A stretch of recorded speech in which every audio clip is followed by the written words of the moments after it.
Hallo zusammen und herzlich willkommen zurück zu einem neuen Video hier auf meinem Kanal. Und wie ihr seht, es gibt jetzt einen Vlog. Und zwar habe ich das schon im Stream angekündigt, dass ich einen Vlog mache, wie ich mein Auto holen. Weil, ja, ich habe wieder ein neues Auto gekauft, aber keine Angst, der M2, viele von euch wissen es, ich fahre ja einen M2 im BMW. Der behalte ich schon noch. Das Auto, das ich jetzt gekauft habe, ist rein nur eigentlich ein zweites Auto für den Winter rein, weil ich mit dem M2 fahren. Zudem sind auch Reifen, Felgen einfach zu teuer für das Auto, für nur im Winter zu fahren. Außerdem habe ich schon recht Respekt davon, dass ich mich killen mit dem M2, weil jetzt haben wir momentan gerade den 30.09., also 30. September. Es wird jetzt wieder kälter, es war ja jetzt in den letzten paar Tagen relativ kühl gewesen, es hat oft geregnet gehabt.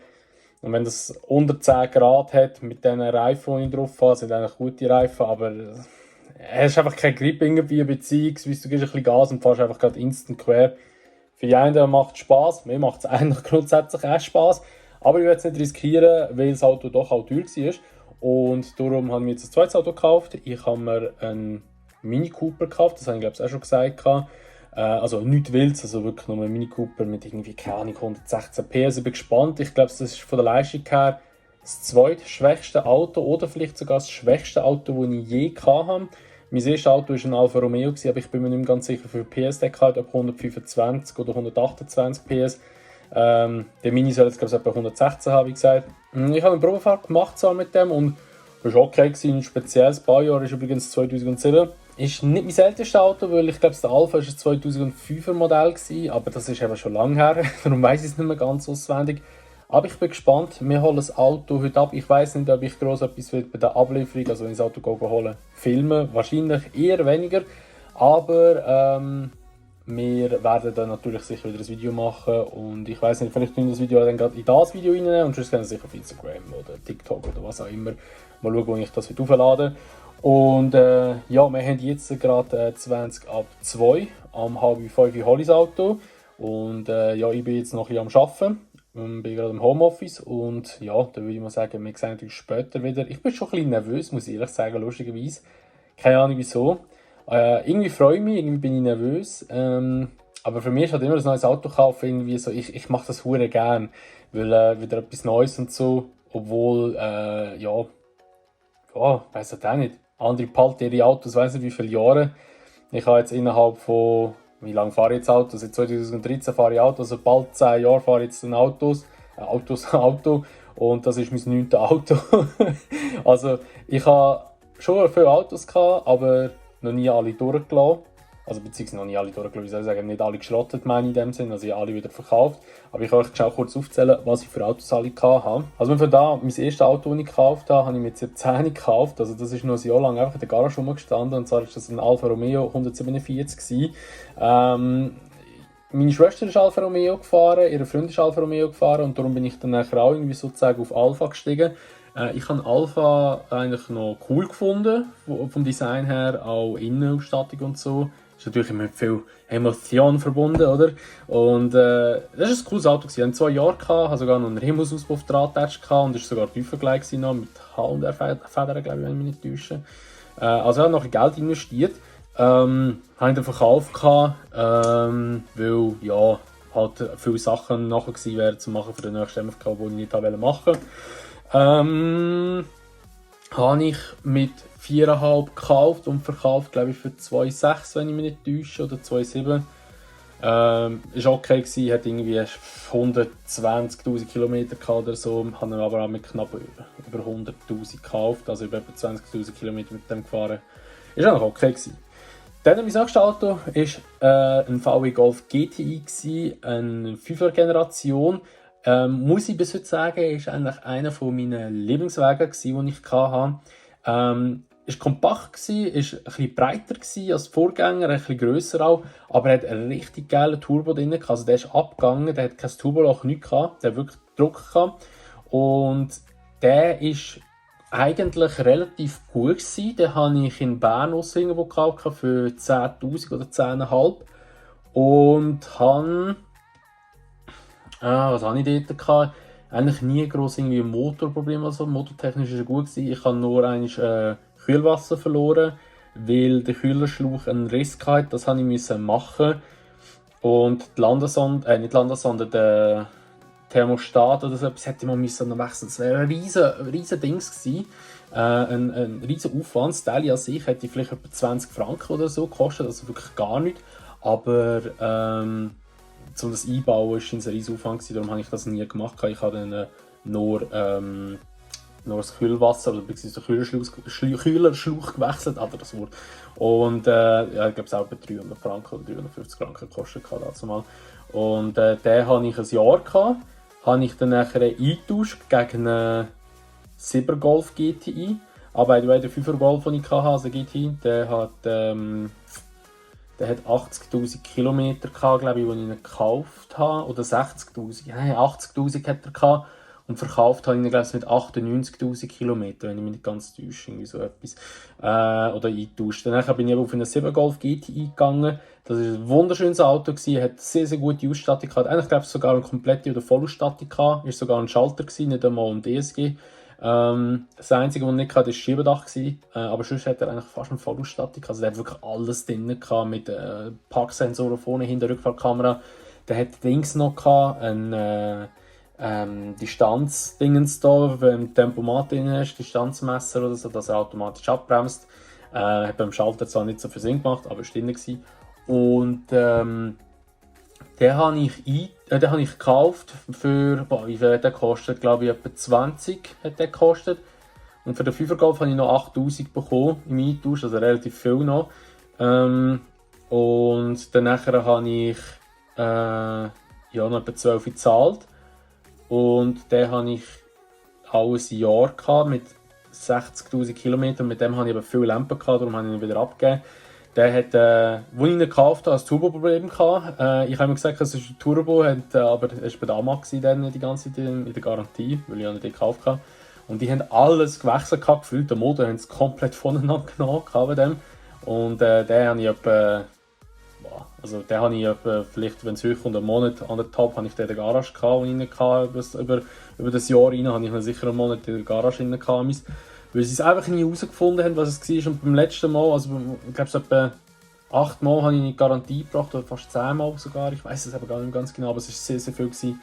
Und danach habe ich gesagt, ich kann den Turbo wechseln, weil ich glaube, es ist der Turbo. Dann ist der Turbo gewechselt und dann plötzlich hat es aufgehört, das Problem, weil er hat immer, wenn du Gas gibst, du hast so Gas gegeben, so, dann hast du so, also irgendetwas hat immer so komisch Töne gehabt. Vielleicht habe ich sogar noch ein Video, weil ich es mal gefilmt habe. Ich will es einblenden.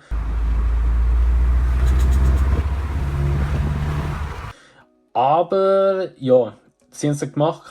Ich habe dann einen Jobwechsel gemacht in den Aussendienst. Und da habe ich gesagt, also, ja, ein Schalter ist dann nicht so geil. Da wäre ein Automat wahrscheinlich schon ein bisschen angenehmer zum länger fahren. Darum bin ich dann nachher auf dem BMW M135 geswitcht. Und der war eigentlich cool gewesen, muss man sagen. Ich habe auf den gewechselt und jetzt weiß ich gar nicht, wie viel ich für den Golf noch bekommen habe, muss ich ganz ehrlich sagen. Der M135, der hat jedenfalls etwa 24 gekostet oder 26, ich bin mir nicht mehr sicher, 24, 26, etwas dort rum. Und der hat nicht viele Kilometer gehabt, der hat glaube ich etwas um die 50 rum gehabt oder so, 50'000 Kilometer. Habe ich dann nachher abgegeben, weil ich in eine Ford-Garage gegangen bin. Mit dem hatte ich nur etwa 3 Monate gehabt.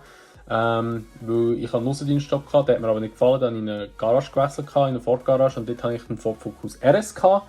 Der war noch recht neu, der hatte etwa 30'000 Kilometer gehabt. Tiefer gelegt, mit H&R-Federn. Was hat er noch gehabt? OZ-Felgen drauf. Ihr habt vielleicht auch schon das Video gesehen. Den hatte ich etwa fast ein Jahr gehabt. Ich dann auch verkauft und haben mir dann einen M235i gekauft. Den kennen vielleicht noch ein paar Oldschool-Hasen von euch.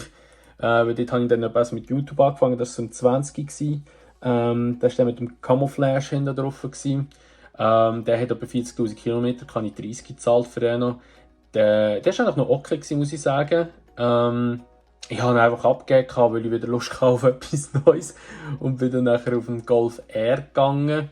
Also das sind alles immer so, also der RS hatte ich eben noch ein Jahr gehabt, der M235 hatte ich auch ein Jahr gehabt und dann nachher habe ich eben den Golf 7R gehabt. Den habe ich mit, der hat ein bisschen mehr Kilometer gehabt, der hat glaube ich 75'000 gehabt. Den hatte ich ein Jahr gehabt und habe etwa mit 85'000 Kilometer abgegeben gehabt. Und noch 26'000 bekommen für den. 24,9 zahlt, by the way. Der war ein bisschen günstiger gewesen, aber es war auch ein cooles Auto gewesen. Den kennen auch noch viele vielleicht von euch, die schon ein bisschen länger dabei sind. Der war eigentlich recht gut tuned gewesen und auch noch hochwertig tuned gewesen. Nur habe ich die Felge aus dem Leben genommen, über eine Bordsteinkante reingedonnert bin. Der hat recht weh da. Und dann habe ich den eingetauscht für den M2, den ich jetzt habe. Der M2 hat 43 gekostet. Ja, jetzt habe ich noch eben ein Mini zusätzlich gekauft, also so zu dieser Autohistorie, voll transparent, wie viel das alles gekostet hat. Also es kann sein, dass ein paar Preise zwar vielleicht nicht so 100% stimmen, wie ich es gesagt habe, weil ich auch die Preise nicht mehr 100% im Kopf habe, weil eben, ich weiß doch nicht mehr ganz genau, was ich vor 10 Jahren ausgegeben habe für gewisse Autos oder vor 5-6 Jahren. Andere, ja, kaufen sich für Schuhe oder für Kleider und weiss nicht was, ich kaufe mir halt immer wieder neue Autos. Der Mini jetzt hat 5,5 gekostet, das kann ich auch sagen, der war nicht teuer gewesen. Der hat aber auch schon 97'000 Kilometer. Also ich merke, das ist wirklich nur eigentlich ein Auto für den Winter. Wenn er kaputt geht, dann geht er kaputt. Es sollte aber eigentlich nicht gerade kaputt gehen, weil er ist wirklich in einem sehr, sehr guten Zustand. Das war auch immer bei der Mini-Garage oder BMW-Garage ist immer gewartet worden. Also von dem her, viel Geld ist da drin geflossen. Das macht mich optimistisch, auch Vorbesitzer.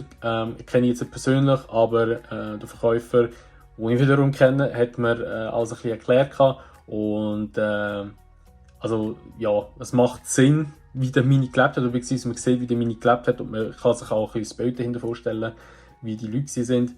Das ist immer ein bisschen wichtig, wenn man ein Auto kauft, dass man ein bisschen, ja, das, was der Verkäufer sagt, was der Vorbesitzer war oder wie er war und wie das Auto aussieht, ob das sich übereinstimmt. Dann. Wenn du vor einem Auto stehst, das komplett verhunzt aussieht und der sagt so, ja, der vorherige Besitzer hat eine super Pflege gehabt, oder beziehungsweise das und dieses gemacht gehabt und weiss nicht was, hat weiss wie viel Geld gemacht zum Beispiel, so in dem Stil und fährt aber das Auto, das so kaputt ist, da ist immer stimmt immer etwas nicht dahinter. Und also das war definitiv nicht gewesen. Und ja, das Auto hole ich jetzt. Ja, ich würde sagen, wir machen mal einen Sprung in die Zukunft. Und vielleicht habe ich das Auto schon oder vielleicht mache ich noch schnell kurz ein kleines Video einblenden, bevor wir das Auto holen. Ich habe meine Autonummer an meinem BMW jetzt schon weggenommen, weil es gibt eine Wechselnummer logischerweise. Der BMW kommt dann nachher in eine Tiefgarage.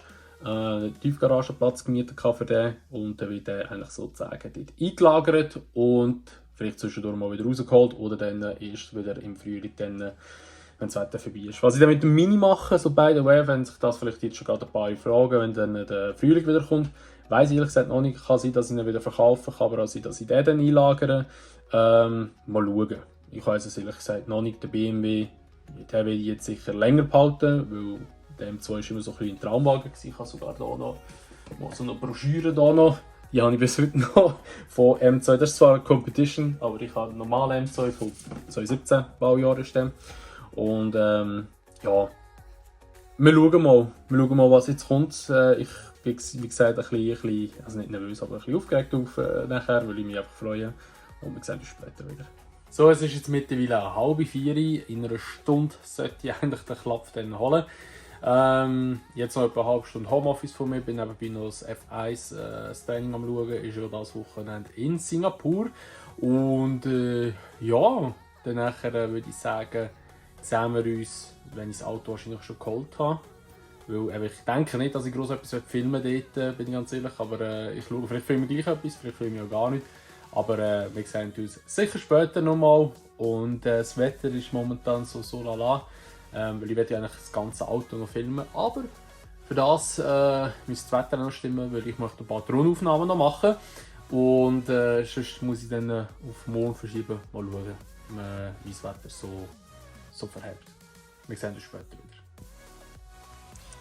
So, ich weiß nicht, ob man mich sieht, ich denke es zwar nicht, aber ich kann es so machen da. Ah, da sieht man vielleicht ein bisschen oder so. So ist besser. Ja, wie ihr gesehen habt, ich habe ein Mini.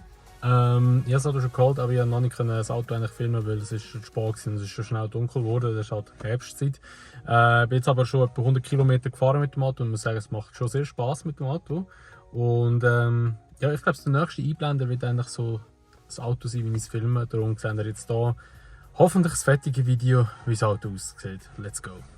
So, es ist relativ viel Zeit vergangen. Es ist mittlerweile schon wieder Montag. Ich bin am Freitag das Auto geholt. Und eigentlich habe ich gedacht, ich kann euch das Auto zeigen in einem geilen Video. Jedoch hat das Wetter nicht mitgespielt. Also ich wollte am Freitagabend zwar noch filmen, bin dann nachher losgedüst, richtig optimistisch motiviert gewesen, um das aufzunehmen. Wollte mit der Drohne noch fliegen und habe gemerkt, ich habe keine SD-Karte in der Drohne drin. Somit habe ich die Drohne für nichts mitgenommen. Habe zwar ein paar Shots gemacht, aber hast irgendwie nicht so Gefühl gehabt, weil halt, ja, wie soll ich sagen, die Lust ist mir vergangen, nachdem dass ich die SD-Karte vergessen habe. Und ja, jetzt Samstag hat es geregnet wie blöd, darum konnte ich nicht filmen oder logischerweise nicht fliegen mit der Drohne. Sonntag war auch nicht gutes Wetter gewesen, bei uns. Es hat recht lang geregnet, gegen Abend ist es wieder schön geworden, aber dann war es auch wieder fast schon zu spät gewesen, um etwas aufzunehmen, weil es wieder dann nachher dunkel geworden ist. Wir haben halt mittlerweile Oktober und man merkt, es wird einfach wieder früh dunkel, richtig beschissen. Und jetzt ist das Wetter so, es geht. Nur bin ich jetzt halt wieder am Arbeiten und ich habe heute Abend keine Zeit. Darum, ja, wie soll ich sagen, ich will euch das Auto zeigen. Einfach noch ganz normal, jetzt nicht irgendwie mit einem speziellen Video oder so. Aber das wird definitiv noch einmal folgen, sobald ich Zeit habe und das Wetter passt und es hell ist draussen. Also es müssen ein paar Sachen mitspielen. Aber ich zeige jetzt hier mal einfach den Mini. Den sehen wir immerhin mal, dass ich das Video, das ich hier habe oder angefangen habe, mal kann, ja, schneiden und aufladen kann.